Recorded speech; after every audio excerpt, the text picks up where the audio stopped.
আপনি হাসপাতালে ভর্তি ছিলেন, এটা কি কারণে ভর্তি ছিলেন? এটা ভর্তি ছিলাম আমার এটা আব্বার লিগা। আব্বাটা কোনটা? এটা সুগার আব্বা। অনেকেই বলছে যে তামান্নার মানে মা হয়তো চলছে এজন্যই মেডিকেলে গেছে। তা আপনি- কিসা মারি হাতের কোয়ালো হাতে বাইঞ্চো হাতে আর জীবনটা শেষ করে দিছে। কিসা মার ভালো করে দাঁটা জুতা আই হাতে রে সারা 22 হাতে জানি গেছে গারে এলাই তো হাতে আরে ধোকা দি চলি গেছে কোন। আচ্ছা এমন কিছু হয়েছে বাইঞ্চো কিনা? হালার পুত্র তাকে তোরে হাইলে তোর হেডা কোটা ভাঙ্গি একদম তক্তা ভাঙ্গি রাই দিও বুঝছো শালা।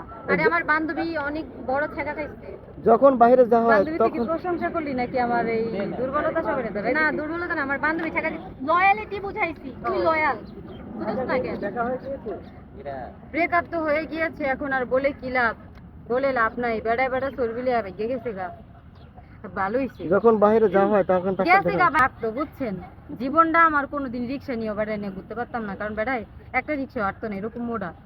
কি কারণে যে এরকম মানুষটার লাগে আমি যে প্রেম করলাম আল্লাহ জানি। কি পাগলে কামড়াইছিল না ছাগলে কামড়াই বান্ধবী জুতা আছে দুটা বাড়ি দিদি। আচ্ছা, কি কারণে না না তোরে দেওয়া অনেকেই জানতে চায় কি কারণে আপনি গেছেন, তার ভিতরে কি এমন আছে? তার ভিতরে কোনো কিছু খুঁজে পাইনি বেড়ে আমারে আমি আপনার একজন ভক্ত আমি আপনাকে ভালোবাসি ভালোবাসি ভালোবাসি যতদিন আপনি ট্যাক্স দিবেন না তা ততদিন আমি না যতদিন আপনি ট্যাক্সের অ্যান্সার দিবেন না ততদিন আমি আপনাকে ট্যাক্স করেই যাব এরকম করে ফাঁসে এবার বেটা আমার মাঝ রাস্তায় গেছে গা। তাকে জিজ্ঞেস করছিলেন যে আমার ভিতরে কি এমন আছে যে আমাকে চাই? আমি তো অনেক সুন্দরী তো আমার চাইবো না বেটারা।